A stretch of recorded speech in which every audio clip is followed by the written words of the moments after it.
Student, welcome to Shri academy. Guys, जो आज हमारा लिटरेचर के अंदर टॉपिक है वो है कैनेडियन लिटरेचर से रिलेटेड है, तो उसको करते हैं। तो Canada was the colony of France and England. जो कनाडा था वो भी जो है हमारी तरह ही जो है कॉलोनी था, किसका? फ्रांस का और इंग्लैंड का। यानी वो भी गुलाम था, जैसे इंडिया गुलाम था इंग्लैंड का, वैसे ही जो है कनाडा भी जो है गुलाम था, किसका था? फ्रांस का था और इंग्लैंड का था। अब यहाँ पे जो इम्पोर्टेंट है वो ग्रेशियन मेंटेलिटी है। वो क्या होती है गाइस? ग्रेशियन मेंटेलिटी का मीनिंग है, पहले जो लिखा उसको पढ़ती हूँ फिर बाद में बताती हूँ ये होती क्या है। Which is resistance of alien culture is called Grecian mentality. It is coined by Northrop Frye. This writer related to myth criticism. Guys, ये क्या होता है कि जो ये ग्रेशियन मेंटेलिटी का मतलब ये होता है कि जब जो है इस तरह विच is resistance of alien culture. Alien culture का मतलब यहाँ पे है कि जो स्ट्रेंजर का कल्चर है, यानी जो दूसरों का कल्चर है, तो उससे परहेज करना, उससे रेजिस्टेंस रखना, उससे दूरी बना के रखना। तो ये है इसका मतलब, ये है कि जो ग्रेशियन मेंटेलिटी है उसके अकॉर्डिंग ये है कि भाई हम जो है दूसरों का कल्चर क्यों अपनाएं।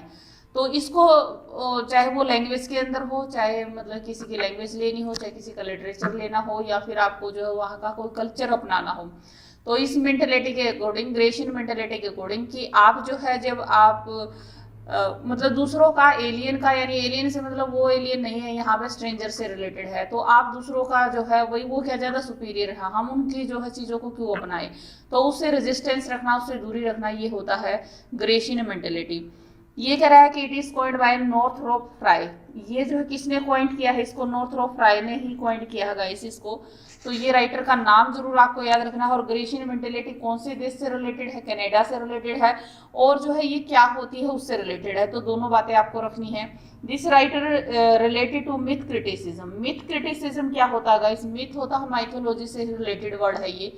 क्रिटिसिज्म वही है कि किसी बुक का एनालिसिस करना, उसकी अच्छी या बुरी बात को बताना, उसकी क्वालिटी और डिसक्वालिटी को बताना, ये क्रिटिसिज्म होता है। और जो है माइथोलॉजी के अकॉर्डिंग बताना, यानी माइथोलॉजी का मतलब ये है कि भाई हम कुछ लिख रहे हैं तो उसका जो है क्या हमारी माइथोलॉजी में या हमारे पुराणों में, या जैसे अगर मैं हिंदी की बात करूँ तो हमारे जो हिंदू माइथोलॉजी है तो उसके पुराणों में उसका रेफरेंस आया है, और उस रेफरेंस के अकॉर्डिंग जो है कोई राइटर कुछ लिखता है और उसको वो यूज करता है, तो उसके क्या वो सही है, माइथोलॉजी के अकॉर्डिंग सही है या गलत है, तो उसको बोला जाता है मिथ क्रिटिसिज्म। तो आई थिंक आपको क्लियर होगा गाइस। हाँ, थोड़ा सा मैं ऊपर बता देती हूँ, जो ग्रेशियन मेंटेलिटी है इसका मतलब थोड़ा सा इस सेंस में यूज किया गया गाइस इसको, कि ये भी कनाडा भी जो है वो कॉलोनी रहा है इंग्लैंड का। तो ये कह रहे हैं कि भाई हम इंग्लिश में क्यों लिखें, मतलब कि इंग्लैंड, एक तो हमें उन्होंने गुलाम बनाया, ऊपर से हम उसकी उनकी इंग्लिश यूज करें। तो इन्होंने जो है, जो राइटर है, इन्होंने स्टार्टिंग में अपनी लैंग्वेज में लिखना शुरू किया था। यानी ऐसे ही अफ्रीकन राइटर ने भी मना किया था, लेकिन जैसे उन्होंने कहा कि भाई ये तो एलियन कल्चर है, एलियन चीजें हैं, हम इनकी चीजों को यूज क्यों करें, तो हम अपनी लैंग्वेज में लिखेंगे, अपना सब कुछ लिखेंगे, अपने कल्चर को यूज करेंगे, हम इंग्लैंड के कल्चर को क्यों शो करें। अब जैसे अपने ही लगा लीजिए, अब हमने जो है ये लिटरेचर किया है तो इसमें हमने सबसे ज्यादा ब्रिटिश लिटरेचर को पढ़ा है, और जो है हमारा इंडियन लिटरेचर है उसको कम पढ़ा है। तो इसकी वजह क्या है? इसकी वजह ये है कि एग्जाम में कम आता है। अगर एग्जाम में जो ज्यादा आए तो हम उसको ज्यादा भी पढ़ेंगे। तो कहने का मतलब ये है कि हम जो है दूसरों का कल्चर पढ़ते हैं, अपने का अपना नहीं पढ़ते हम यहाँ पे भी। तो ये कैनेडियन ग्रेशियन मेंटेलिटी में भी यही था कि भाई हम ना तो हम दूसरों की लैंग्वेज और खास तौर पर उनकी लैंग्वेज यूज करें जो हमारे है ही नहीं, जिनको हमने मतलब हमारे साथ दुश्मनी की है या गुलाम ही बनाया है, तो उनकी जो है हम चीजों को क्यों यूज करें, उसको बोलते हैं ग्रेशियन मेंटेलिटी। तो यहाँ पे अब राइटर की बात करते हैं गाइस, एलिस्टियर मैकलियोड है। तो ये नो ग्रेट मिस्चीफ इनका वर्क आया था। This is a Canadian post modern work है, यानी पोस्ट मॉडर्न है, मॉडर्न के बाद का जो टाइम पीरियड आता है उसको पोस्ट मॉडर्न बोलते हैं। This is the story of Alex and Ghulam. Alex से मतलब यहाँ अलेक्जेंडर से है, यानी उसका नाम गुलाम, और एलेक्स था यानी अलेक्जेंडर था। ये दो भाइयों की स्टोरी है guys. Theme of the brotherhood rise from individualism. ये कह रहा है कि जो व्यक्तिगतता है उससे जो है ब्रदरहुड की भावना जो है निकल के आती है। तो इसका थीम है ब्रदरहुड राइज फ्रॉम इंडिविजुअलिज्म, यानी इंडिविजुअलिटी से जो है, जो भाईचारे की भावना है वो निकल के आती है। सर्च फॉर आइडेंटिटी, और मतलब कि अपनी पहचान करना, उसको ढूंढना, उसकी सर्चिंग करना कि हम क्या हैं, क्यों आए थे, तो उसके बारे में है ये।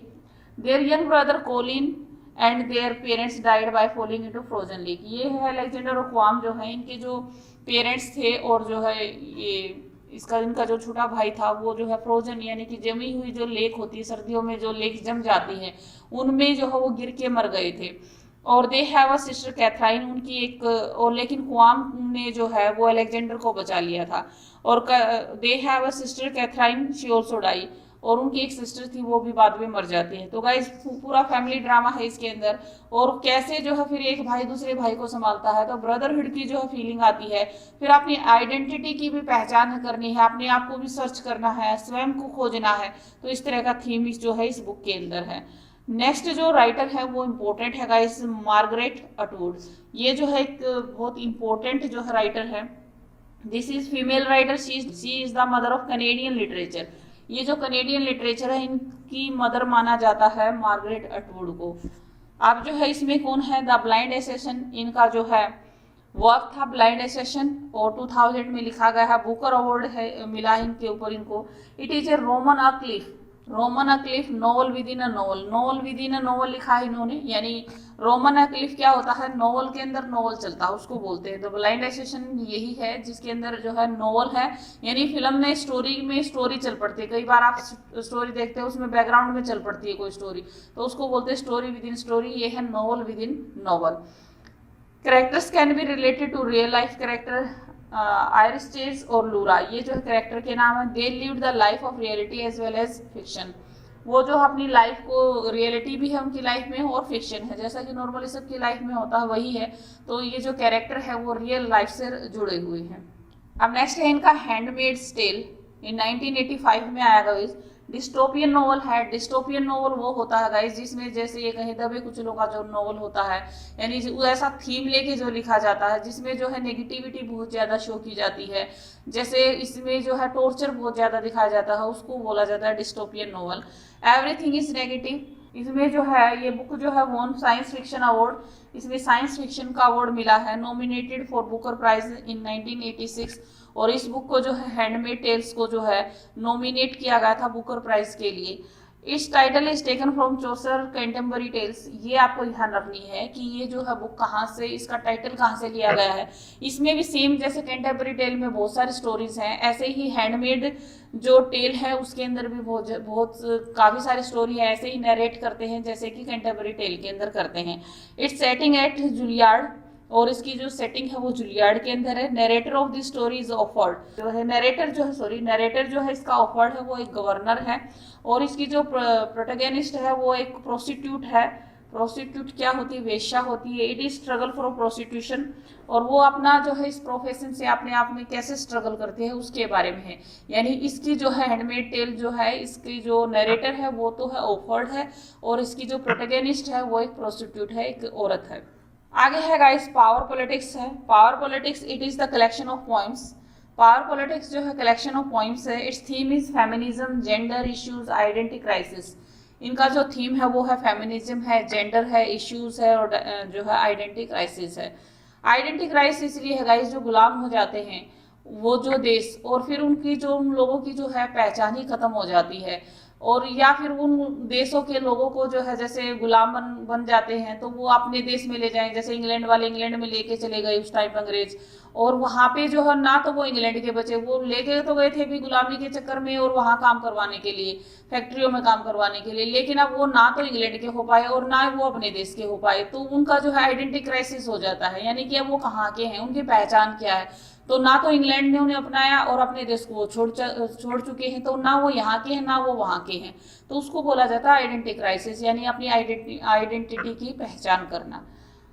आगे है सरफेसिंग, जो है इसी के अंदर है एक नॉवल है surfacing novel. It is companion novel of power politics. Companion novel का मतलब होता है जो दोनों बराबर से चलते हैं उसको बोला जाता है कंपेनियन नॉवल, और ये जो है पावर पॉलिटिक्स का कंपेनियन नॉवल है। Story of a young women try to find her home town looking for her father. इसमें जो स्टोरी है वो ये है कि सरफेसिंग एक नॉवल है गाइस इनका, और इसमें जो है एक लड़की जो है अपने होम टाउन को ढूंढती है, अपने फादर को ढूंढ रही है। Its theme is language as connection to society and the total alienation of women. इसमें ये कहा गया है, ये थीम है कि लैंग्वेज जो है सोसाइटी से कनेक्शन तो करवाता है, लेकिन जो है इसमें वीमेन का जो है टोटल एलिनेशन दिखाया गया। एलिनेशन होता है बिल्कुल एकांत, बिल्कुल अलग होना, यानी वो सोसाइटी में रह के भी सोसाइटी का पार्ट नहीं बन पाती है। तो ये इसका जो है थीम है। नेक्स्ट राइटर है गाइस सुसैना मूडी। तो सुसैना मूडी जो है roughing it in bush and forest life in Canada, ये इनका वर्क है, ये एक वर्क है, इनको याद रखना है इनका। आगे है मार्गरेट लॉरेंस, ये भी बहुत इंपॉर्टेंट राइटर है गाइस। इनका जो लोकेल है पर्टिकुलर एरिया, मोनावा का नॉवेल्स लिखे हैं गाइस। ये क्या है, अब इसकी बात करते हैं। जैसे आपने जो है आर के नारायण का देखा होगा, आर के नारायण का आपने जो है मालगुड़ी के नाम से जो है वो एक इमेजिनरी प्लेस बनाते हैं, और सारे जो उनके वर्क हैं, जिनके उनके नॉवल हैं, उनकी सेटिंग वो जो है मालगुड़ी में करते हैं। ऐसे ही आपने जो है वो जो वॉल्टर स्कॉट है, वॉल्टर स्कॉट के बारे में आपने देखा होगा, उनका भी एक इमेजिनरी प्लेस होता है, उसका नाम वेवरली है। तो क्या होता है कि कोई राइटर अपना वैसे ही अपने माइंड से एक इमेजिनरी प्लेस बना लेता है, भाई उसमें ये चीजें होंगी जैसे वो लिखना चाहता है। जैसे आप मालगुड़ी को देखो तो एक कस्बा टाइप वो जगह है, और वहाँ पे कैरेक्टर जैसे कस्बा में होते हैं, जो एक छोटे एरिया में होते हैं, वैसे ही है। वेवरली में जैसे लोग होंगे वैसे उसको में मतलब कि जिस टाइप का एरिया है, मतलब ये कोई एक्चुअल में जगह नहीं होती है, ये राइटर के माइंड में जगह होती है। तो जैसे वॉल्टर स्कॉट ने वेवरली एक इमेजिनेटिव प्लेस बनाया और आर के नारायण ने मालगुड़ी को बनाया, ऐसे ही जो है मार्गरेट लॉरेंस ने जो है मानावोका के नाम से जो है एक प्लेस बनाया, और उनके नॉर्मली जो उनके नॉवेल्स होते थे या उनके जो भी वर्क हैं उनकी सेटिंग वहाँ दिखाई गई। तो ये इंपॉर्टेंट बन जाती है मोनावोका नॉवेल्स, क्योंकि इस तरह का क्वेश्चन पिछली बार भी पूछा गया है, तो ये इंपॉर्टेंट है गाइस आपके लिए। Margaret Lawrence. अब इनका जो वर्क है स्टोन एंजल है, it is the story of old lady named hugger coolie Shipley, और ये 90 ईयर्स की है guys. It is realistic portrayal of old age female. इसमें जो ये लेडी दिखाई गई है, ये एक जो है एक रियल जो है लेडी से, रियल जो कैरेक्टर है उससे इंस्पायर होके ये कैरेक्टर बनाया गया है। It has only single character, इसमें एक ही कैरेक्टर है, old lady. She open non profit library organisation, वो एक नॉन प्रॉफिट लाइब्रेरी जो है वो ओपन करती है, और शी इज फेमिनिज्म, यानी कि फीमेल के वेलफेयर में काम करने वाली वो लेडी है। आगे है द डिवाइनर्स। डिवाइनर्स इनका नेक्स्ट वर्क है गाइस, और इसके अंदर क्या है कि she got governor general award for 1947। इसके लिए जो है डिवाइनर के लिए इनको जो है गवर्नर जनरल अवार्ड मिलता है 1947 में। Morgan is the hero who is independent writer. Morgan जो है इसमें एक हीरो है, और वो इंडिपेंडेंट राइटर है इसके अंदर, जो डिवाइनर्स बुक है इसके अंदर। और उसकी डॉटर है, उसका नाम पीक है, और फादर और इसमें डॉटर के जो है वो फिजिकल रिलेशन शो किए गए हैं इसके अंदर। नेक्स्ट है यान मोटेल, लाइफ ऑफ पी है। इसमें जो है इसको भी बुकर अवार्ड मिला हुआ 2002 के अंदर। It is the story of south Indian boy Pishin Patel. इसमें जो पशीन पटेल है उसकी जो स्टोरी है, ये इंडियन बॉय है वो। It is existential book deals with the life structure. Existential का मतलब होता है अस्तित्व, तो ये बुक ऐसी है जो अस्तित्व को शो करती है, और जो है ये लाइफ स्ट्रक्चर के बारे में बताती है, यानी लाइफ कैसी होती है और लाइफ क्या है उसके बारे में ये डिस्कस करती है। The boy left with Bengali tiger named Richard Parker, और जो है जो लड़का है वो बंगाली टाइगर के साथ रहता है, जिसका नाम जो है टाइगर का नाम क्या है, रिचर्ड पार्कर जो है वो टाइगर का नाम है। दे लिव 227 डेज, वो जो है 227 दिन जो है उस टाइगर के साथ रहता है इन द, और वो जो है एक ही बोट में रहते हैं। पी और जो टाइगर है रिचर्ड पार्कर, वो जो है दोनों एक ही लाइफ बोट में रहते हैं, मतलब खतरा भी है और लाइफ भी है। मतलब वो बोट ऐसी है, वो समुद्र में कहीं जाते हैं, ऐसी कोई स्टोरी है, और दोनों ही होते हैं वहाँ पे। अब जो पशीन पटेल है या पाई है, उसको क्या है अपनी लाइफ को भी बचाना है, क्योंकि मैनेटर उसके सामने है, और वो बोट भी नहीं छोड़ सकता क्योंकि समुद्र में डूब जाएगा। तो लाइफ की स्ट्रक्चर दिखाई गई है कि एक तरफ मौत है, दूसरी तरफ लाइफ है, और कैसे हमें जो है स्ट्रगल है, और जो है जैसे ये स्ट्रगल है और सक्सेस है, दुख है और सुख है, तो इनका जो स्ट्रक्चर है, लाइफ का स्ट्रक्चर शो किया गया है इसके अंदर। नेक्स्ट है अब Peters and Virgil dealing with holocaust. Holocaust भी जो है लिटरेचर होता है गाइस। होलोकास्ट ये होता है जिसमें लोगों को बेवजह मार दिया गया। जैसे ऐसा कहा जाता है हिटलर ने यहूदियों को जो है गैस चैम्बर में डाल दिया और बहुत ज्यादा संख्या में उनको मार दिया, उनके साथ बहुत टॉर्चर किया, तो उसको होलोकास्ट बोला जाता है। Killed A number of people without any crime, मतलब कि बहुत सारे लोगों को मार देना और बिना किसी क्राइम के, यानी या तो सिर्फ रिलीजन के नाम पे या फिर जो है जाति के नाम पे, तो यानी उसका कोई क्राइम नहीं है उनका, और बिना क्राइम के उनको जो है एक बहुत बड़ा जो है मतलब बहुत बड़ी संख्या में लोगों को मार देना उसको बोला जाता है। तो Hitler killed 6 million juice without any crime. तो ये है होलो, पीटर और वर्जिल के अंदर ये स्टोरी दी गई है, होलोकास्ट जो है उसको शो किया गया है इसके अंदर। The title of the book is a reference to the scenes in the movie the deer hunter. इसके ऊपर जो है एक मूवी बनी हुई है डियर हंटर के नाम से, और इसकी जो रॉबर्ट डी नीरो है उसमें जो है इसने मतलब हीरो का रोल प्ले किया है इसमें। तो आप ये याद रखें तो रख लीजिए, अदरवाइज छोड़ सकते हो। काफ़ी डिटेल की है ये स्टडी, डीप की स्टडी है ये, कि भाई इसके ऊपर मूवी भी बनी हुई ये है, और ये जो है हॉलीवुड की मूवी है ये। आगे है रोबी हेज है। रोबी हेज जो है डिनोरोस गेम, ये नाम है इसका, ये नहीं है गाइस, ये नाम है डिनीरोस गेम, ये है, ये वर्क का नाम है। रोबी हेज राइटर का नाम है और डी नीरो गेम्स ये जो है क्या है, वर्क का नाम है। इन इट 2 कैरेक्टर्स आर, इसके अंदर 2 कैरेक्टर हैं, Bassam and George. Both are imprisoned, दोनों को जेल हो जाती है, और दोनों ही जो है क्या नेटिव हैं। George function as a symbol of how power through illegal means can corrupt the young. और इसके अंदर ये दिखाता है कि जॉर्ज जो है कि कैसे पावर जो है इलीगल तरीके से मिलती है, और कैसे इलीगल तरीके से वो जो है अपने छोटे भाई को या जो दूसरा उसका फ्रेंड है उसको भी करप्ट कर देता है। तो इस तरह की, यानी आपको खाली याद रखना है बैसम और जॉर्ज, ये कैरेक्टर के नाम है। गाइस अगर आप अपने एग्जाम को देखें पिछली बार के, तो उसमें जो है डिटेल की स्टोरी नहीं है, थोड़ा बहुत आइडिया थीम का होना चाहिए, और मेन जो प्रोटैगनिस्ट है उसके बारे में आपको पता होना चाहिए। तो ये है। आगे है लॉरेंस हिल। नेक्स्ट जो राइटर है वो लॉरेंस हिल है। He delivered the lecture on the blood stuff of life 2007 Booker award as a novel someone know my name. Its heroine Aminata Diallo, an African woman, she was kidnapped at her childhood. In it, Negro woman life is shown. She spends her life in the shadow of slavery. इसके अंदर क्या है, Lawrence हिल ने जो है एक lecture दिया था guys, blood the stuff of life, ये इनका लेक्चर था, और इसी के ऊपर इन्होंने जो है इसी लेक्चर को ध्यान में रखते हुए नॉवल लिखा जिसका नाम था समवन नो माई नेम। ये इन्होंने एक नॉवल लिखा, और इसकी जो एमिनेटो डायलो जो है वो एक हीरोइन है इस नॉवल की, और इसके अंदर जो है एक जो एक्चुअल स्टोरी है उसका रेफरेंस लिया गया है कि कैसे एक अफ्रीकन जो लड़की है उसको किडनैप कर लिया जाता है और कैसे उसकी लाइफ जो है स्लेवरी में बीतती है। तो ये उस निग्रो वुमेन की लाइफ को शो करता है, और ये एक किस्म से ये कह सकते हैं आप एक रियल लाइफ पे ये है स्टोरी बेस्ड है। आगे है इनका जो नेक्स्ट वर्क है blackberry sweet juice on being black and white in Canada. इसमें भी यही है गाइस, इसमें ब्लैक एंड वाइट यानी कि जो निग्रो हैं उनकी लाइफ को शो किया गया है। आगे है Carol Shield. Carol Shield famous for his stone diaries, ये इंपॉर्टेंट है, ये बात आपको ध्यान रखनी है। कैरोल शील्ड को जो है उनकी स्टोन डायरी के लिए याद किया जाता है। स्टोन डायरीज क्या होती है गाइस, एक फिक्शनल ऑटोबायोग्राफीज होती हैं। स्वान अ मिस्ट्री है इसके अंदर। Mary Swan is a real poet, feminist critic, biography, librarian, editor. This book is dedicated to Mary स्वान।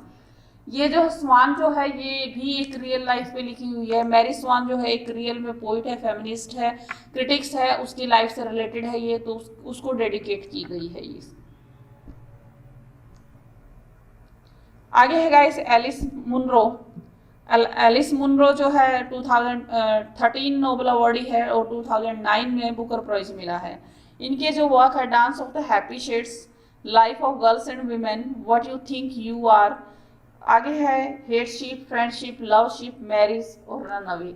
इनके वर्क याद रखिए गाइस आपको एलिस मुनरो के। और आगे स्टीफन लिकोक है, इनका है sun and sketches of little town. Next जो राइटर है हमारे पास स्वेल बेलो है। स्वेल बेलो जो है इनका जो है नोबेल अवार्ड में है ये 1976 के अंदर। Adventure of Augie March, adventure of Augie March 1953 के अंदर आया है। इसको जो है नेशनल बुकर अवार्ड मिला है। Augie is the hero, he present every modern man who struggle for his identity. इसके अंदर जो ओगी है वो एक मॉडर्न मैन है और वो जो है अपनी स्ट्रगल को दिखाता है कि कैसे जो है हर आदमी यहाँ पे मॉडर्न सोसाइटी के अंदर हर आदमी अपने लिए स्ट्रगल कर रहा है, कैसे वो अपने आप को मतलब कि अपनी पहचान पाने के लिए वो स्ट्रगल कर रहा है। आगे है हम्बोल्ट्स गिफ्ट।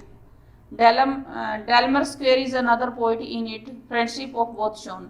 डेल्मर स्क्वायर जो है इसमें जो दूसरा पॉइंट है उसको शो किया गया और दोनों की जो है सैमुअल बेलो और जो है इसकी जो डेल्मर स्क्वायर है इनकी फ्रेंडशिप को दिखाया गया है इसमें।